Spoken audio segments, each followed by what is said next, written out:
ٹھیک ہے، سہیل اختر نے کہا۔ ایک ہفتے بعد ہم ارجن کے والد کے پاس بیٹھے ہوئے تھے۔ اس کی آنکھیں بند تھی اور وہ منتر پڑھنے میں مصروف تھا۔ اچانک زور کی ہوا چلنے لگی۔ ارجن کے والد نے آنکھیں کھول لی تو اس کی آنکھیں سرخ تھی اور وہ بہت خوفزدہ تھا۔ انہوں نے جلدی سے کہا، وہ بہت طاقتور ہے، وہ میرے بس میں نہیں آ سکتے۔ ابھی تو انہوں نے اپنا جسم حاصل نہیں کیا ہے۔ اگر انہوں نے اپنا جسم حاصل کر لیا تو پھر ان کو ختم کرنا شاید ناممکن ہو جائے۔ میں تمہیں ایک بزرگ کا پتہ دیتا ہوں، تم اس کے پاس جاؤ، وہ تمہاری مدد ضرور کریں گے۔ انہوں نے جلدی پتہ لکھ کر دیا۔ اتنے میں ایک خنجر سنسناتا ہوا آیا اور اس کے دل میں گھس گیا۔ سب لڑکے اور لڑکیوں کی چیخیں نکل گئی۔ سر سہیل اختر نے ہمیں تسلی دی۔ پھر ہم اپنے اپنے کمروں میں آ گئے۔ بڑی مشکل سے 15 دن کے بعد ہمیں وہ بزرگ ملے۔ ان کے چہرے پر نور ہی نور تھا۔ ہم لائن میں بیٹھ گئے۔ جب ہماری باری آئی تو انہوں نے اپنے ایک پوتے کو بلایا اور کہا کہ ہمیں کمرے میں لے جا کر بٹھا دو۔ وہ ہم سب کو لے کر ایک کمرے میں چلا گیا جہاں ہم سب سکون سے بیٹھ گئے اور ساتھ ہی بزرگ بابا کا انتظار کرنے لگے کہ وہ کب آتے ہیں۔ تھوڑی دیر بعد وہ بزرگ کمرے میں داخل ہوئے۔ ہم نے انہیں سلام کیا اور پھر انہوں نے کہا، آپ نے بہت ہی دیر کر دی ہے آنے میں۔ آرتی اور شام نے اپنا جسم حاصل کر لیا ہے، وہ اب اس دنیا میں تباہی مچائیں گے۔ ان کو ختم کرنے کا صرف ایک ہی طریقہ ہے۔ وہ کیا؟ کاشف نے پوچھا۔ یہاں سے شمال کی طرف ایک سمندر ہے، اس سمندر کے بیچوں بیچ ایک میدان ہے۔ اس میدان میں ایک بالٹی پڑی ہوئی ہے، اس میں پانی بھرا ہوا ہے۔ اگر کسی طرح وہ پانی حاصل کر کے ان پر ڈال دیا جائے تو ان کو آگ لگ جائے گی، لیکن یہ بہت ہی مشکل کام ہے۔ تمہیں اس بالٹی تک پہنچنے کے لیے 4 مرحلوں سے گزرنا پڑے گا۔ اس میں تمہاری جان بھی جا سکتی ہے۔ ہم جائیں گے انسانیت کو بچانے اور بدی کو ختم کرنے، ہم ضرور جائیں گے۔ آپ ہمارے لیے دعا کریں، اللہ تعالیٰ آپ کو کامیاب کرے، بزرگ نے کہا، اور ہمیں 5 تویز دیے کہ ان کو گلے میں ڈال لو اور ان لڑکیوں کا ہمیشہ ہاتھ پکڑ کر چلنا۔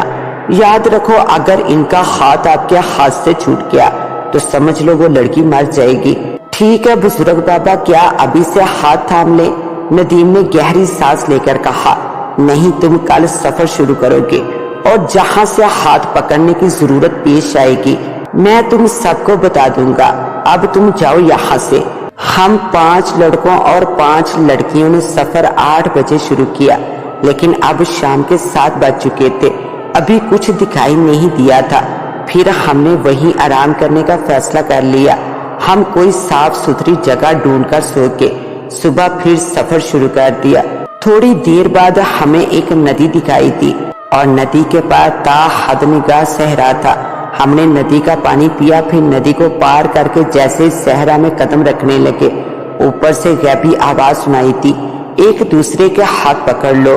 نادر نے سیما کا ہاتھ پکڑ لیا، ندیم نے صبا کا، کاشف نے سلمہ کا، شاہان نے نیلم کا اور میں نے کلثوم کا ہاتھ پکڑ لیا، اور پھر ہم نے ریگستان میں قدم رکھ دیا۔ ہم 4 گھنٹے چلتے رہے، کوئی بھی ناخوشگوار واقعہ پیش نہ آیا۔ تھوڑا آگے ہمیں سرسبز زمین دکھائی تھی، وہ بہت خوبصورت جگہ تھی، چاروں طرف پھول ہی پھول تھے، پھلوں سے لدے ہوئے درخت تھے، لیکن یہاں کوئی آدمی دکھائی نہیں دے رہا تھا۔ لیکن جیسے ہی ہم نے وہاں پر قدم رکھا، اوپر سے پھر آواز سنائی تھی، تم خون کے پیاسی مخلوق میں داخل ہو چکے ہو۔ اور پھر ساتھ ہی ہمیں چاروں طرف مرد، عورتیں اور بچے دکھائی دینے لگے جن کے منہ سے خون نکل رہا تھا۔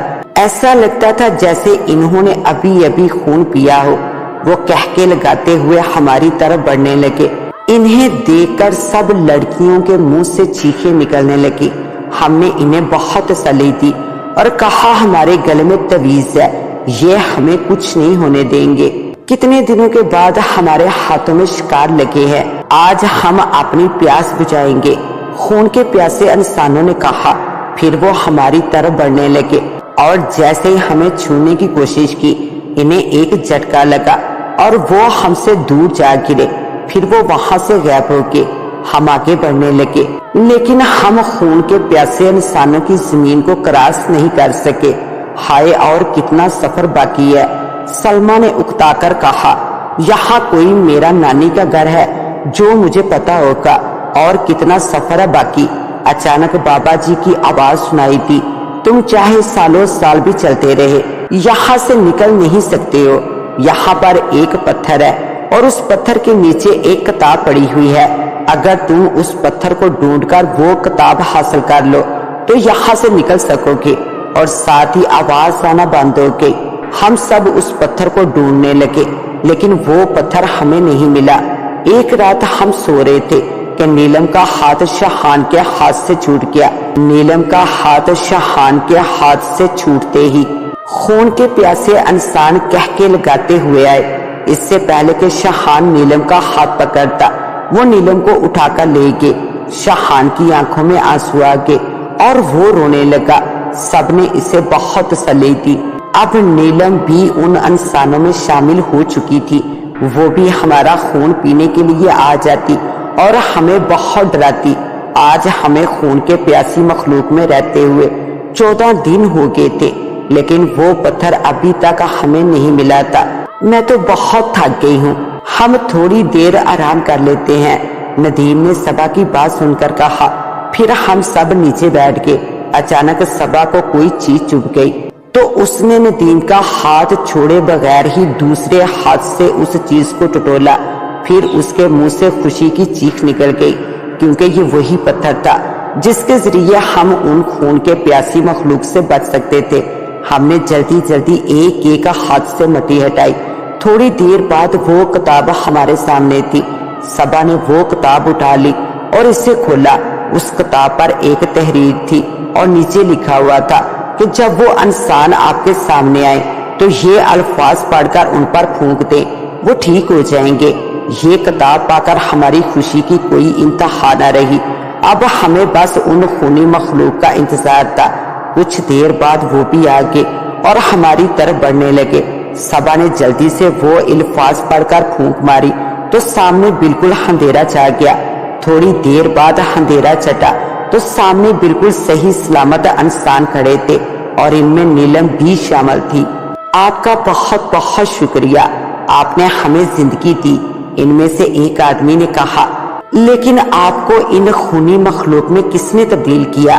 یہ جگہ بہت ہی خوبصورت تھی، اب بھی آپ دیکھ رہے ہیں کہ یہ کتنی خوبصورت ہے، پہلے یہ اس سے کئی گنا خوبصورت تھی۔ یہاں تو خوشیاں ہی خوشیاں تھی، ہر طرف امن تھا۔ پھر ایک دن ایک بدرو جس کا نام آرتی ہے، اس نے یہاں پر قدم رکھا۔ اس کو ہمارا امن اور خوشی اچھی نہیں لگی۔ اس نے یہاں اپنا طلسم پھیلا دیا اور جادو کے ذریعے ہمیں خونی انسانوں میں تبدیل کر دیا۔ ہمیں پتا ہے تم کس مقصد کے لیے آئے ہو، یہاں سے تم مغرب کی طرف چلے جاؤ، وہاں تمہیں تمہاری منزل مل جائے گی۔ ہم سب نے ان کا شکریہ ادا کیا۔ پھر نیلم نے آ کر شاہان کا ہاتھ پکڑ لیا اور اوپر سے بزرگ کی آواز سنائی تھی، تم پہلا مرحلہ طے کر چکے ہو، اب تم آگے بڑھو۔ پھر آواز آنا بند ہو گئی۔ ہم کافی دیر چلتے رہے۔ ایک دن بعد ہمیں عجیب قسم کے درخت دکھائی دے رہے تھے، لیکن ہم چلتے رہے۔ آخر ہم نے اس زمین پر قدم رکھا، آگے ہر طرف درخت ہی درخت تھے۔ ہم آگے بڑھنے لگے۔ ایک جگہ سے گزرتے ہوئے اچانک درخت کی شاخیں ہماری طرف بڑھنے لگی۔ جلدی سے پیچھے ہٹو، آدم خور درخت ہے یہ، میں نے سب کو آگاہ کیا اور ہم سبھی جلدی سے پیچھے ہٹ گئے۔